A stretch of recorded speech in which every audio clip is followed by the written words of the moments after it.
तवांग में तनाव के बीच इंडियन एयरफोर्स का शक्ति प्रदर्शन। चीन बॉर्डर पर आज गरजेंगे सुखोई राफेल। तवांग में ड्रैगन आर्मी से झड़प के बाद भारतीय वायुसेना चीन बॉर्डर पर अहम युद्धाभ्यास करने जा रही है और इस युद्धाभ्यास में राफेल, सुखोई समेत देश के लगभग सभी फ्रंटलाइन फाइटर जेट अपनी ताकत दिखाएंगे। इसमें भारत के सभी फ्रंटलाइन एयरबेस और कुछ एडवांस लैंडिंग ग्राउंड्स का भी इस्तेमाल किया जाएगा। अरुणाचल प्रदेश के तवांग में भारत और चीनी सैनिकों की 9 दिसंबर को हुई झड़प के बाद हालात तनावपूर्ण हैं और इन सब के बीच भारतीय वायुसेना गुरुवार से पूर्वोत्तर में चीन सीमा के पास आज से 2 दिन 15 और 16 दिसंबर का युद्धाभ्यास करेगी और इस अभ्यास में राफेल, सुखोई समेत देश के लगभग सभी फ्रंटलाइन फाइटर जेट अपनी ताकत दिखाएंगे। सूत्रों के मुताबिक इस युद्धाभ्यास का मकसद भारतीय वायुसेना की युद्धक क्षमता और पूर्वोत्तर में सैन्य तैयारियों को परखना है। सूत्रों का कहना है कि ये युद्धाभ्यास भारत और चीनी सैनिकों की झड़प से पहले से तय है।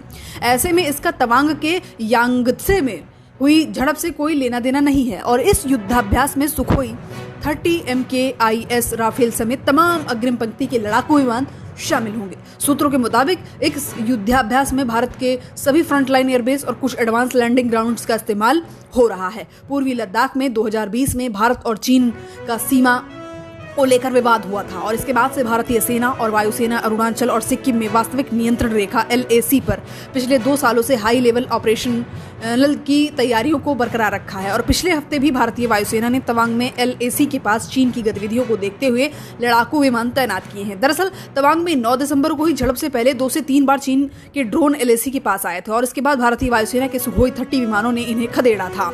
तो कुछ इस प्रकार से वायुसेना का ये युद्धाभ्यास तेजपुर, चाबुआ, जोरहट और हाशी मारा एयरबेस पर होगा। यह युद्धाभ्यास वायुसेना की पूर्वी कमांड करेगी। पूर्वोत्तर से सटे चीन, बांग्लादेश और म्यांमार की सीमाओं की निगरानी पूर्वी कमांड ही करती है। तेजपुर और चाबुआ में जहां सुखोई 30 की स्क्वाड्रन है तो वहीं हाशीमारा में राफेल की स्क्वाड्रन है और इतना ही नहीं, इन सब के बीच इसी हफ्ते भारत को आखिरी राफेल भी मिलने वाला है।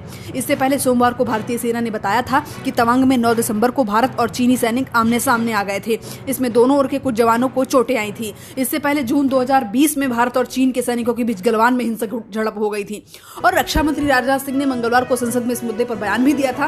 उन्होंने बताया कि भारतीय सैनिकों ने बहादुरी से चीनी सैनिकों को पीछे खदेड़ दिया। उन्होंने बताया कि 9 दिसंबर 2020 को PLA सैनिकों ने अरुणाचल के तवांग सेक्टर के यांगत्से में LAC पर अतिक्रमण कर यथास्थिति को एक तरफा बदलने का प्रयास किया।